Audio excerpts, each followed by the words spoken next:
नमस्ते। आज हम क्लास 12 इंग्लिश की किताब से एक बहुत ही दिलचस्प चैप्टर को समझने वाले हैं। टिशानी दोशी का लिखा हुआ journey to the end of the earth. ये एक सफ़र की कहानी है, एक ऐसी जगह की जिसके बारे में हम अक्सर सिर्फ पढ़ते ही हैं। दुनिया का सबसे ठंडा, सबसे सूखा और सबसे तेज हवा वाला कॉन्टिनेंट अंटार्कटिका। तो इसकी लेखिका है टिशानी दोशी, एक इंडियन राइटर और डांसर है वो। उन्होंने ये अनोखा सफर एक रशियन रिसर्च जहाज पर किया था। नाम था उसका एकेडमिक शुकाल्स्की। हाँ, एकेडमिक शुकाल्स्की। और उनका मकसद सिर्फ घूमना नहीं था, बल्कि वो धरती के पास्ट, प्रेजेंट और फ्यूचर को समझना चाहती थी, खासकर अंटार्कटिका के जरिए। बिल्कुल। जरा सोचिए, उनकी यात्रा मद्रास से शुरू हुई, जो इक्वेटर से करीब 13 डिग्री नॉर्थ में है। वहां से अंटार्कटिका पहुंचने में उन्होंने 9 टाइम जोन्स, 6 चेक पॉइंट्स, 3 समुद्र और न जाने कितने अलग अलग तरह के माहौल इकोस्फीयर्स पार किए। बाप रे, काफी लंबा सफर। हाँ, ये सफर 100 घंटे से भी ज्यादा लंबा था। कार, फिर एरोप्लेन और फिर शिप, सब मिलाकर। हाँ, और अंटार्कटिका जाना ना सिर्फ एक टूरिस्ट ट्रिप जैसा नहीं है। ये एक तरह से टाइम ट्रैवल जैसा है, जो हमें बताता है कि हमारा प्लैनेट लाखों सालों में कैसे बदला है। ये चैप्टर ना बहुत अच्छे से जोड़ता है धरती का जो जियोलॉजिकल इतिहास है, हाँ। आज का क्लाइमेट चेंज का मुद्दा और हम इंसानों की वजह से हो रहे बदलावों को, सब जुड़ा है इसमें। अंटार्कटिका इसलिए इतना इंपॉर्टेंट है क्योंकि ये एक, आप कह सकते हैं, खुली किताब की तरह है, जिसमें धरती का इतिहास दर्ज है। सही कहा। तो आज हम इसी चैप्टर की गहराइयों में उतरेंगे। बिल्कुल एक फ्रेंडली क्लासरूम डिस्कशन की तरह। हम समझेंगे कि अंटार्कटिका असल में है कैसा, वहां जाकर टिशानी दोशी ने क्या देखा, क्या महसूस किया। फिर हम बात करेंगे इस चैप्टर के मेन आइडियाज की, एनवायरनमेंट, ग्लोबल वार्मिंग और कैसे सब कुछ एक दूसरे से जुड़ा हुआ है। और आखिर में इससे हमें क्या सीख मिलती है, खासकर स्टूडेंट्स के लिए। हाँ बिल्कुल। तो शुरू करते हैं अंटार्कटिका के माहौल से। चलिए। सबसे पहले सोचो, अंटार्कटिका दिखता कैसा होगा। लेखिका बताती हैं कि जब वो इतने लंबे सफर के बाद वहां पहुंची, तो पहले तो एक सुकून सा मिला, लेकिन फिर वो उस जगह की विशालता, उसके अकेलेपन को देखकर हैरान रह गईं। इमेंसिटी और आइसोलेशन। हाँ, इतना बड़ा, इतना खाली, इतना शांत। और सबसे कमाल की बात जो उनके दिमाग में आई कि कभी इंडिया और अंटार्कटिका एक ही जमीन का हिस्सा थे। ये बिल्कुल सही बात है। मतलब लगभग 650 मिलियन साल पहले ये सब एक सुपर कॉन्टिनेंट का हिस्सा था, जिसे कहते हैं गोंडवाना। गोंडवाना, हाँ। तब अंटार्कटिका ऐसा ठंडा नहीं था, वहां गर्मी थी, तरह तरह के पेड़ पौधे थे, जीव जंतु थे। ह्यूमंस तो खैर कहीं थे ही नहीं। फिर लगभग 500 मिलियन साल के दौरान जब डायनासोर्स खत्म हुए और मैमल्स का जमाना आया, ये जमीन के टुकड़े अलग होने लगे। अच्छा। इंडिया टूटकर नॉर्थ की तरफ सरका, एशिया से टकराया और हिमालय बन गए। ओ। साउथ अमेरिका नॉर्थ अमेरिका से जुड़ गया। और जब साउथ अमेरिका और अंटार्कटिका के बीच का रास्ता खुला, जिसे ड्रेक पैसेज कहते हैं, तो एक ठंडा समुद्री करंट, मतलब पानी की घुमावदार धारा बन गई। हाँ। इससे सर्कमपोलर करंट कहते हैं। सर्कमपोलर करंट? हाँ, इसी करंट ने अंटार्कटिका को बाकी दुनिया से एकदम अलग कर दिया और उसे हमेशा के लिए इतना ठंडा, बर्फीला और आइसोलेटेड बना दिया। इमेजिन कीजिए ऐसी जगह। लेखिका कहती हैं कि वहाँ इंसानों के निशान ना के बराबर हैं। ना पेड़ हैं, ना कोई एडवर्टाइजमेंट के बोर्ड, ना बिल्डिंग्स, बस दूर दूर तक सफेद बर्फ की चादर और ऊपर नीला आसमान। बिल्कुल वीरान एक तरह से। हाँ, ऐसा लगता है जैसे वहाँ वक्त थम गया हो, या शायद वक्त का हिसाब ही अलग हो। वहाँ हर चीज स्केल से परे है।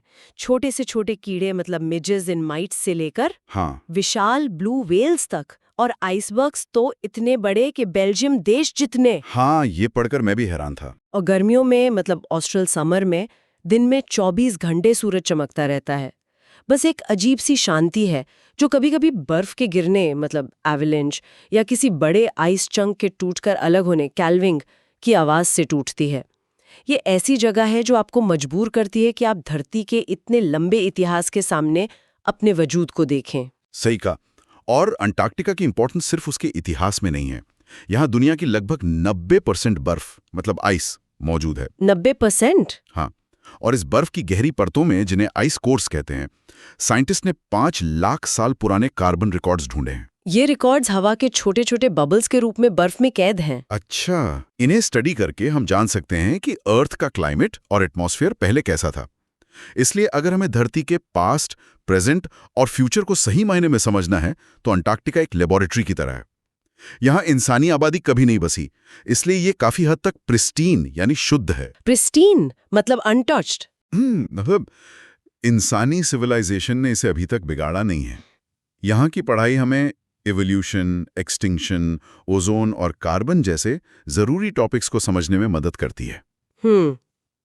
अब आते हैं लेखिका के खास अनुभव पर।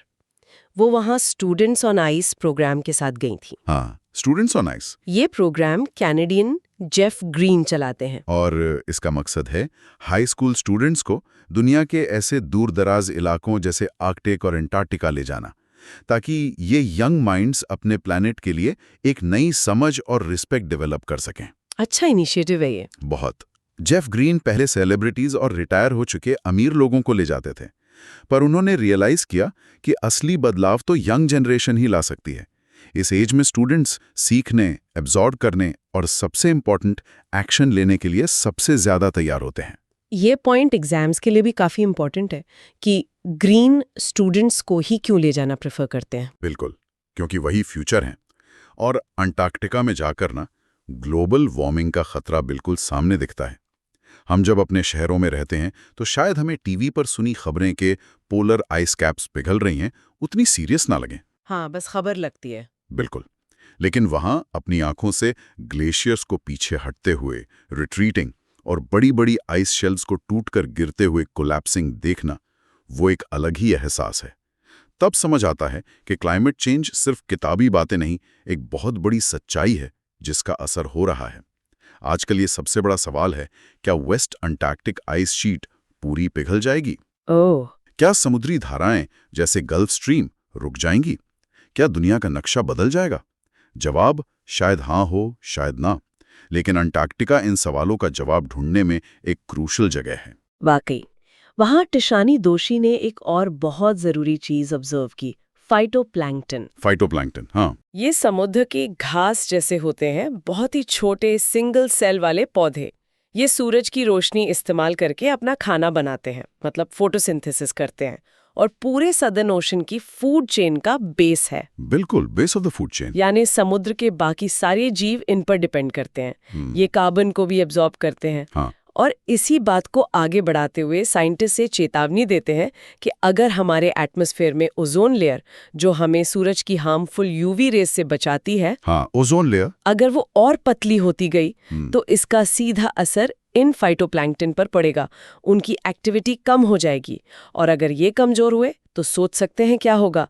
पूरी समुद्री फूड चेन गड़बड़ा जाएगी, वहाँ के पक्षी, सील्स, वेल्स सब प्रभावित होंगे, और यहाँ तक कि पूरा ग्लोबल कार्बन साइकिल भी डिस्टर्ब हो जाएगा। ओह, इतना बड़ा इम्पैक्ट। हाँ, इसीलिए चैप्टर में वो लाइन आती है, छोटी चीजों का ख्याल रखो तो बड़ी चीजें अपने आप ठीक हो जाएंगी। Take care of the small things and the big things will fall into place. ये सिर्फ एक कहावत नहीं, बल्कि अंटार्कटिका के सिंपल इकोसिस्टम का सच है। वहाँ बायोडाइवर्सिटी कम है, इसीलिए छोटे बदलावों का बड़ा असर साफ दिखता है। ये बहुत गहरी बात है। अच्छा, लेखिका का शायद सबसे यादगार अनुभव था समुद्र के ऊपर चलना। हाँ, वो वाला हिस्सा। उनका जहाज शोकाल्स्की अंटार्कटिक सर्कल के पास, मतलब लगभग 65.55 डिग्री साउथ लैटिट्यूड पर एक जगह पेनिनसुला और टैडपोल आइलैंड के बीच फंस गया। मोटी बर्फ की वजह से वो आगे नहीं बढ़ पा रहा था।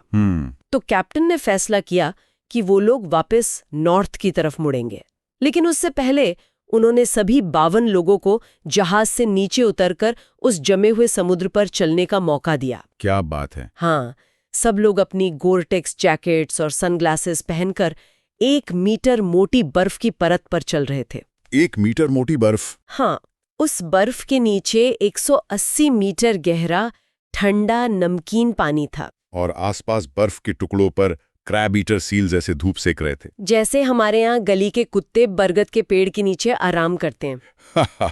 सही एनालॉजी है। लेखिका कहती हैं, उस पल उन्हें ये एहसास हुआ कि वाकई इस दुनिया में हर चीज एक दूसरे से जुड़ी हुई है। Everything does Indeed connect. ये उनके लिए एक रेवलेशन, एक नई समझ जैसा था। तो अगर हम इस चैप्टर के मुख्य थीम्स की बात करें तो वो काफी साफ हैं। हाँ, पहला तो है हमारा एनवायरनमेंट और उसका नाजुक संतुलन। अंटार्कटिका हमें दिखाता है कि नेचर कितनी फाइनली बैलेंस्ड है और छोटे से बदलाव भी कितने बड़े नतीजे ला सकते हैं। वहाँ की सिंपल लाइफ इस बात को और गहराई से समझाती है। बिल्कुल। दूसरा बड़ा थीम है ग्लोबल वार्मिंग। अंटार्कटिका इसका ग्राउंड जीरो है, मतलब वो जगह जहाँ इसके असर सबसे पहले और सबसे साफ दिखाई दे रहे हैं। हाँ, ग्राउंड जीरो। पिघलते हुए ग्लेशियर्स एक सीधी चेतावनी है। चैप्टर हमें याद दिलाता है कि हम जो फॉसिल फ्यूल्स मतलब पेट्रोल, डीजल, कोयला जला रहे हैं, उससे कार्बन डाइऑक्साइड का एक ब्लैंकेट सा बन रहा है हमारे प्लैनेट के चारों तरफ, जो धरती के एवरेज टेम्परेचर को धीरे धीरे बढ़ा रहा है। सही। और तीसरा शायद सबसे गहरा थीम है इंटरकनेक्टेडनेस, हर चीज का आपस में जुड़ा होना। इंटरकनेक्टेडनेस, हाँ। गोंडवाना का टूटना और कॉन्टिनेंट्स का बनना, फाइटोप्लैंक्टन का पूरे ओशन इकोसिस्टम को सपोर्ट करना और हम इंसानों का नेचर पर असर, ये सब इसी बात की तरफ इशारा करते हैं। इंसानी सभ्यता, ह्यूमन सिविलाइजेशंस, तो धरती के इतने लंबे इतिहास में बस एक पल जैसी है, सिर्फ 12,000 साल पुरानी। बस 12,000 साल? हाँ, लेकिन इस छोटे से टाइम में हमने अपनी टेक्नोलॉजी और बढ़ती आबादी से काफी रकस यानी उतर-पुथल मचा दी है। हमने हर जगह अपनी छाप छोड़ दी है। गांव बसाए, शहर बनाए, मेगा सिटीज खड़ी कर दी, नेचर पर अपनी डोमिनेंस दिखाने की कोशिश की है। तो ये चैप्टर हमें क्या संदेश देता है? एकदम साफ कि हमारी एक्टिविटीज का, हमारे कामों का धरती पर बहुत गहरा असर पड़ रहा है। हमने अपनी बढ़ती पॉपुलेशन के लिए रिसोर्सेज पाने की होड़ में दूसरी स्पीशीज को खतरे में डाला है और नेचुरल रिसोर्सेज का, खासकर फॉसिल फ्यूल्स का, बिना सोचे समझे इस्तेमाल किया है। संदेश ये है कि हमें ये समझना होगा कि हम नेचर से अलग नहीं हैं, हम भी उसी का हिस्सा हैं। और जब हम नेचर को नुकसान पहुंचाते हैं तो आखिर में नुकसान हमारा ही होता है। स्टूडेंट्स के लिए ये समझना और भी ज्यादा जरूरी है क्योंकि वो कल के लीडर्स, साइंटिस्ट्स और पॉलिसी मेकर्स बनेंगे। सही बात। स्टूडेंट्स ऑन आइस जैसे प्रोग्राम इसीलिए इतने वैल्यूएबल हैं क्योंकि ये यंग माइंड्स को प्रेरणा देते हैं कि वो एनवायरनमेंट के बारे में जानें, समझें और फिर एक्शन लें। सस्टेनेबिलिटी यानी विकास ऐसे करना कि फ्यूचर जनरेशंस के लिए भी रिसोर्सेज बचें, ये सिर्फ एक फैंसी वर्ड नहीं, आज की जरूरत है। अगर हमने अपने तौर तरीके नहीं बदले तो इंसानियत का भविष्य मतलब प्रोग्नोसिस बहुत अच्छा नहीं लगता। ये सोचने वाली बात है। तो इस पूरी यात्रा से, इस चैप्टर से हम क्या सीखते हैं? हम सीखते हैं कि हमारी धरती का इतिहास कितना विशाल, कितना कॉम्प्लेक्स है। हम समझते हैं कि अंटार्कटिका सिर्फ एक बर्फीला वीरान कॉन्टिनेंट नहीं है, बल्कि ये एक जिंदा रिकॉर्ड है हमारे प्लैनेट के पास्ट, प्रेजेंट और फ्यूचर का। ये हमें बताता है कि हम कहाँ से आए हैं और अगर हमने ध्यान नहीं दिया तो हम कहाँ जा सकते हैं। हाँ, और हम ये भी समझते हैं कि क्लाइमेट चेंज एक बहुत ही रियल खतरा है और इसके लिए हम सब कहीं ना कहीं जिम्मेदार हैं। और शायद सबसे बड़ी सीख यह है कि छोटी चीज़ों का ध्यान रखना कितना ज़रूरी है क्योंकि वही छोटी चीज़ें मिलकर बड़ी चीज़ों को बनाती हैं, बिगाड़ती हैं। लेखिका ने जो कहा, a lot can happen in a million years but what a difference a day makes. हाँ, ये लाइन बहुत पावरफुल है। बिल्कुल, इसका मतलब है कि लाखों सालों में बहुत कुछ बदल सकता है लेकिन हर एक दिन मायने रखता है। हर दिन किए गए हमारे एक्शंस का असर होता है।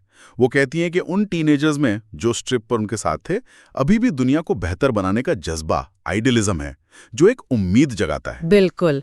तो हमने इस चैप्टर के लगभग सभी इंपॉर्टेंट एस्पेक्ट्स को कवर कर लिया है। अब थोड़ा एग्जाम की तरफ फोकस करते हैं। कुछ ऐसे सवाल हैं जो इस चैप्टर से बोर्ड एग्जाम्स में अक्सर पूछे जाते हैं।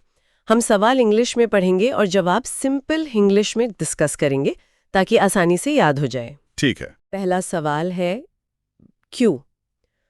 The world's geological history is trapped in Antarctica. How is the study of this region useful to us? इसका जवाब सिंपल है। अंटार्कटिका की बर्फ की गहरी परतों में, मतलब आइस कोर्स में, लाखों साल, करीब 500,000 ईयर पुराने कार्बन रिकॉर्ड्स कैद हैं। इन्हें स्टडी करके हम अर्थ के पास्ट क्लाइमेट और एनवायरनमेंट के बारे में बहुत कुछ सीख सकते हैं। ये हमें बताता है कि पहले क्या हुआ था, आज क्या हो रहा है, जैसे ग्लोबल वार्मिंग के इफेक्ट्स, और फ्यूचर में क्या हो सकता है। इससे हम अर्थ के जियोलॉजिकल चेंजेस, इवोल्यूशन, एक्सटिंक्शन और ओजोन कार्बन साइकिल्स जैसे इंपॉर्टेंट टॉपिक्स को भी बेहतर समझ पाते हैं। ठीक है। दूसरा सवाल, क्यों? What are Jeff Green's reasons for including high school students in the Students on Ice expedition? बिल्कुल। तीसरा सवाल, क्यों take care of the small things and the big things will take care of themselves? What is the relevance of the statement in the context of the Antarctic environment? ये line Antarctica के context में phytoplankton के example से समझाई गई है। Phytoplankton बहुत छोटे सिंगल सेल्ड समुद्र के पौधे हैं, मतलब समुद्र की घास। हाँ। लेकिन ये पूरे सदर्न ओशन की फूड चेन का बेस है, सब कुछ इन पे डिपेंड करता है। हाँ। ये फोटोसिंथेसिस से कार्बन साइकिल में भी इंपॉर्टेंट रोल निभाते हैं। अगर हम इन छोटे फाइटोप्लैंक्टन का ख्याल रखेंगे, जैसे ओजोन लेयर को प्रोटेक्ट करके, पोल्यूशन कम करके, तो पूरा मरीन इकोसिस्टम और कार्बन साइकिल जैसे बड़े सिस्टम्स अपने आप ठीक रहेंगे। तो मतलब ये है कि एनवायरनमेंट में छोटी छोटी चीजों का ध्यान रखना जरूरी है ताकि बड़े नुकसान ना हो। बिल्कुल क्लियर। और चौथा इंपॉर्टेंट सवाल, क्यों, why is Antarctica the place to go to understand the Earth's present, past and future? वहां की बर्फ में 5 लाख साल पुराने कार्बन रिकॉर्ड्स हैं, जो अर्थ के पास क्लाइमेट और एटमॉस्फेयर के बारे में बताते हैं। और ये कभी गोंडवाना लैंडमास का हिस्सा था, इसलिए वहां पुरानी जियोलॉजिकल हिस्ट्री के निशान भी मिलते हैं। प्रेजेंट, ये जगह रिलेटिवली प्रिस्टीन है, मतलब इंसानी आबादी ना होने के कारण काफी हद तक अनटच्ड है। इसलिए यहाँ एनवायरमेंटल चेंजेस जैसे ग्लोबल वार्मिंग का असर, पिघलते ग्लेशियर्स, टूटती आइस शेल्व्स, बिना ज़्यादा इंसानी इंटरफेरेंस के स्टडी करना आसान है। फ्यूचर, यहाँ जो बदलाव हो रहे हैं, जैसे आइस शीट्स का पिघलना, फाइटोप्लैंक्टन पर असर, वो हमें फ्यूचर के खतरों के बारे में सीधी चेतावनी देते हैं, जैसे समुद्र का लेवल बढ़ना, फूड चेन्स का टूटना, ओशन करंट्स का डिस्टर्ब होना। बहुत अच्छे से समझाया। ये कुछ मेन सवाल थे। इनके जवाब अगर पॉइंट्स में याद रखे जाएं तो एग्जाम में लिखना आसान हो जाता है।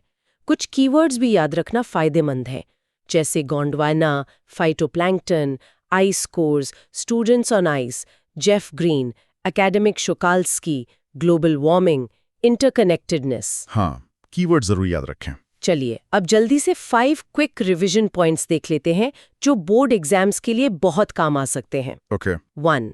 एंटार्क्टिका's सिग्निफिकेंस। यहाँ धरती की 90% आइस है। इसमें 5 लाख साल पुराने कार्बन रिकॉर्ड्स हैं।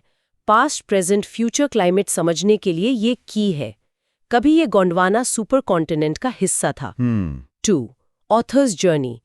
टिशानी दोशी ने रशियन रिसर्च शिप एकेडमिक शोकाल्स्की पर सफर किया।